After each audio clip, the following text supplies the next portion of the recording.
రాష్ట్రంలోని ప్రధాన పార్టీల్లో చిరంజీవి పార్టీ ప్రకంపనలు మొదలయ్యాయి. పార్టీ జెండా ఎజెండా ఖరారు కాకముందే చిరంజీవితో పొత్తుకు జాతీయ పార్టీలు ప్రయత్నాలు చేస్తున్నాయి. ఇవాళ టీడీపీ మాజీ నేతలు భూమా నాగిరెడ్డి దంపతులు ఆ పార్టీలో చేరనున్నారు. రాజకీయాల్లోకి వస్తున్నట్టు ప్రకటించడంతో అన్ని పార్టీల దృష్టి చిరంజీవి పార్టీపై పడింది. ఎవరితో కలిసి నడుస్తారన్నది చిరు శిబిరం స్పష్టం చేయకపోయినా చిరంజీవి పార్టీతో పొత్తుకు కొన్ని పార్టీలు పావులు కదుపుతున్నాయి. మరోవైపు చిరు పార్టీ రాకతో రాష్ట్రంలో వామపక్షాలు 4వ స్థానానికి పరిమితమయ్యాయంటోంది సిపిఐ. ఎంత ఉపన్యాసాలు ఇచ్చినా బలోపేత ఉద్యమాలు సాగించినా చిరంజీవి వచ్చిన తర్వాత సహజంగానే వాళ్ళే ముందుకు పోతున్నారు. అంటే ముందుకు పోతారంటే ఇంక ముందు పోతారు. మేము పనికి మానడం మా ఆఫీస్ మూసుకోవడం నేను చెప్పుకున్నాం. ఎప్పుడైనా ఇప్పుడు కాకుండా ఎప్పుడైనా ఒక కమ్యూనిస్ట్ ఉద్యమే శ్రీరామరక్ష భారతదేశ ప్రజానికాన్ని. ఎన్ని పార్టీలు వచ్చినా డోంట్ కేర్ అంటున్న కాంగ్రెస్ చిరు శిబిరం అరచేతిలో వైకుంఠం చూపిస్తోందంటోంది. అధికార దాహంతోనే చిరంజీవి పార్టీ పెట్టారని మంత్రి దివాకర్ రెడ్డి విమర్శిస్తుండగా కాంగ్రెస్ లో సామాజిక న్యాయం ఎప్పటి నుంచో అమలవుతోందని ఆ పార్టీ ఎంపీ వి హనుమంతరావు చెప్తున్నారు. ప్రజల మాతో ఉన్నంత కాలం మాకు ఎవరితో భయం లేదు. చిరంజీవి గారు పార్టీ ఏం చేస్తుంది, ఏం కథ, ఏం లక్ష్యం మీకు మొన్ననే చెప్పిన 26వ తారీఖు నాడు ఆయన విధి విధానాలు అన్ని అనౌన్స్ చేసిన తర్వాత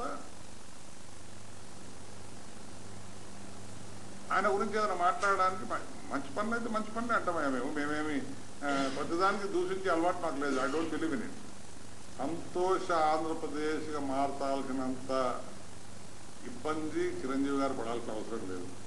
ఎప్పటి నుంచో చిరు వైపు చూస్తున్న కాంగ్రెస్ ఎంపీ హరిరామ జోగయ్య చిరంజీవి పార్టీలో చేరినట్టుగా ప్రకటించారు. పార్టీ ప్రచారం కోసం ఆయన తయారు చేసిన పాటల సీడీని చిరంజీవితో ఆవిష్కరింపచేశారు. జోగయ్య చేరికను చిరంజీవి స్వాగతించారు. 22 జరిగే తన పుట్టినరోజు వేడుకలకు అభిమానులు హైదరాబాద్ రావద్దని సూచించారు.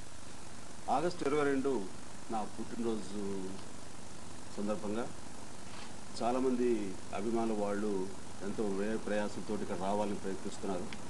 దయచేసి నేను వారందరికీ మీడియా అండ్ పత్రిక ముఖంగా చెప్పుకుంటుంది ఏంటంటే ఆ ఒక్కరోజు నన్ను విష్ చేయడం కోసం ఇంత దూరం మాత్రం ఎవరు రావద్దు. ఇంచుమించు 10-15 సంవత్సరాల నుంచి ఆయన రాజకీయాల్లోకి రావాలి, పరిపాలన చేపట్టాలి, మార్పు తీసుకురావాలి అనేటువంటిది నేను బహిరంగంగా కూడా కోరుతున్న విషయం. ఆయన రాజకీయాల్లోకి వస్తే ఒక మార్పుని ప్రజలు కోరుకుంటున్నటువంటి మార్పును తీసుకొస్తారనేటువంటి నమ్మకం నాకుంది. మరోవైపు జోగయ్యపై కాంగ్రెస్ అధిష్టానం మండిపడుతోంది. పదవిని అనుభవించినంత కాలం కనిపించని సామాజిక న్యాయం జోగయ్యకు ఇప్పుడు కనిపిస్తోందా అని కాంగ్రెస్ రాష్ట్ర వ్యవహారాల ఇన్ఛార్జ్ వీరప్ప మొయిలీ ప్రశ్నించారు. All right. Anyway, he has resigned. Don't worry. Social justice. I know. When he was elected as a MP, there was social justice. Continued as an MP, he has a social justice. Now, to say that there is no social justice, I think too late for him. తెలుగుదేశానికి చెందిన వివిధ జిల్లాల minority నేతలతో పాటు TRS మాజీ నేత జగరయ్య కూడా చిరు పార్టీలో చేరారు. తెలంగాణ పట్ల చిరంజీవి సానుకూలంగా స్పందిస్తారని ఆశాభావం వ్యక్తం చేస్తున్నారు. ప్రముఖ బీసీ నేత గౌతు లచ్చన్న కుమార్తెతో పాటు ఇతర బీసీ నేతలు కూడా చిరంజీవి పార్టీలో చేరేందుకు క్యూ కట్టారు. త్వరలో చిరంజీవి పార్టీలో చేస్తానని మాలమహానాడు నేత కారెం శివాజీ ప్రకటించారు. విశాఖలో మంత్రి బొత్స సత్యనారాయణ బంధువు Visakha market committee chairman Guntur Venkata Narasimha Rao Congress పార్టీకి గుడ్ బై చెప్పారు. చిరంజీవి చేసిన ప్రసంగం తనను ఆకట్టుకుందని ఆయన చెప్తున్నారు. ఇక టీడీపీకి రాజీనామా చేసిన భూమా నాగిరెడ్డి దంపతులు చిరంజీవి పార్టీలో చేరుతున్నట్టు చెప్పారు. ఈ నెల 26న జరిగే బహిరంగ సభలోగా మరికొంతమంది చిరంజీవి పార్టీలో చేరిపోతారని కాంగ్రెస్ టీడీపీ వర్గాలు భయపడుతున్నాయి. ఇక సేవా కార్యక్రమాలతో ముందుకెళ్తామంటున్న చిరు అభిమానులు అన్నయ్య టికెట్లు ఎవరికిస్తే వారిని గెలిపిస్తామంటున్నారు. చిరంజీవికి జై కొట్టేందుకు బీజేపీ సిద్ధమవుతోంది. తమతో పాటు మరికొందరిని చిరు బాట పట్టించేందుకు సన్నాహాలు చేస్తోంది. 42 మంది ఎంపీలను ఆంధ్రప్రదేశ్లో బలమైన రాజకీయ పార్టీ అండ ఉంటే ఎన్డీఏ ప్రభుత్వం అధికారానికి రావడం సులభమన్న భావన బీజేపీ నేతల్లో ఉంది. చిరంజీవి రాజకీయాల్లోకి వస్తున్నట్టు ప్రకటించిన 24 గంటల్లోనే బీజేపీ అగ్రనేత ఎల్కే అద్వానీతో ఫోన్లో మంతనాలు జరిపి ఆశీస్సులు పొందడం రాజకీయ వర్గాల్లో ఆసక్తి రేకెత్తిస్తోంది. 2 నెలలుగా చిరు అంతరంగికుడు అల్లు అరవింద్ బీజేపీ అగ్రనాయకత్వంతో మంతనాలు జరపడం, తాజాగా ఆశీస్సులు తీసుకోవడం రాజకీయ పునరేకీకరణకు సంకేతాన్నిస్తోంది. కొద్ది రోజుల క్రితం తల్లి తెలంగాణ పార్టీ అధ్యక్షురాలు విజయశాంతి ఎల్కే అద్వానీని కలిసిన సందర్భంగా చిరుతో కలిసి వెళ్లాలని ఆమెకు సలహా ఇవ్వడం ద్వారా చిరంజీవిపై కమల్నాథులకున్న ఆసక్తి ఏంటో అర్థమవుతోంది. 42 మంది ఎంపీలుండే ఆంధ్రప్రదేశ్లో బలమైన రాజకీయ పార్టీ అండ ఉంటే అధికారంలోకి రావడం సులభమన్న భావన బీజేపీ నేతల్లో ఉంది. అందుకే కొత్తగా రాజకీయ అరంగేట్రం చేస్తున్న చిరుకు గాలం వేసేందుకు ప్రయత్నిస్తున్నట్టు విశ్లేషకులు చెప్తున్నారు. ఇదిలో ఉంటే చిరు అద్వానీ సంభాషణ మర్యాదపూర్వకంగా జరిగిందని, రాజకీయ అంశాలేవి చర్చకు రాలేదని బీజేపీ నేతలు అంటున్నారు. చిరంజీవి ఫోన్ చేసి అద్వానీ ఆశీస్సులు పొందడం ఆరోగ్యకరమైన ప్రజాస్వామిక విలువలకు అద్దం పడుతుందని అంటూనే వచ్చే ఎన్నికల నాటికి ఆంధ్రప్రదేశ్లో ఎన్డీఏ బలం పెరుగుతుందన్న ధీమా వ్యక్తం చేస్తున్నారు. Yes, Chiranjeevi has talked to Advani ji,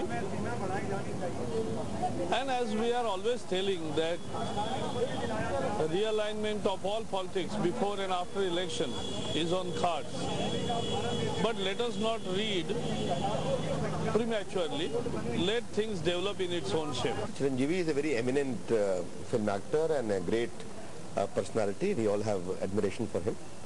He called up for Advani ji and they talked about a variety of things. That's all we have to say. But yes, the arrival of Chiranjeevi on the political scene of Andhra Pradesh opens a lot of possibilities. చిరంజీవికి దైవభక్తి మెండుగా ఉండడం, ముఖ్యమైన పనులన్నీ ముహూర్తాలు చూసుకుని ప్రారంభించడంతో పాటు doctor Vinay వంటి ఆర్ఎస్ఎస్ అనుకూలవాదులు ఆయనకు దగ్గరున్నప్పటికీ వామపక్షవాదైన డాక్టర్ మిత్రా మాటకే ఎక్కువ విలువిస్తారని విశ్లేషకులు అభిప్రాయపడుతున్నారు. బీజేపీకి ఆంధ్రప్రదేశ్లో 19% ఓట్లు వచ్చినప్పటికీ అవి పొత్తులతోనే వచ్చాయని, ఆ ఓట్లన్నీ ఇప్పుడొస్తాయన్న నమ్మకం లేదని సీనియర్ పాత్రికేయులు జ్వాల నరసింహారావు చెప్తున్నారు. 19% ఓట్స్ బీజేపీకి ఒకప్పుడు వచ్చినాయంటే వాళ్ళ సొంత బలం మీద 19% ఓట్లు ఎప్పుడు రాలేదు, ఇక ముందు కూడా వస్తున్న బహుశా అవకాశం లేదు. ఇకపోతే చిరంజీవి పార్టీ పెట్టాడు, ఇప్పుడు ఆయనకి ఎన్ని % ఓట్లు వస్తాయి ఏమిటి అనేటువంటిది అది ఒక హైపాథిటికల్ క్వశ్చన్ అది. సో ఈ నేపథ్యంలో చిరంజీవి బీజేపీ గెలిస్తే అవి ఎంత % ఓట్లు వస్తాయనేది పక్కన పెడితే ఆ ఓట్లు ఇప్పుడున్న ప్రస్తుత కాంగ్రెస్ ప్రభుత్వాన్ని ఓడించి వాళ్ళిద్దరు అధికారంలో రాగలిగేటువంటి అవకాశాలు ఉన్నాయా లేనట్టు మొదటి ప్రశ్న. ఏదేమైనా చిరు మైత్రి కోసం కమల్నాథులు తప్పిస్తున్నట్టుగానే తెలుస్తోంది.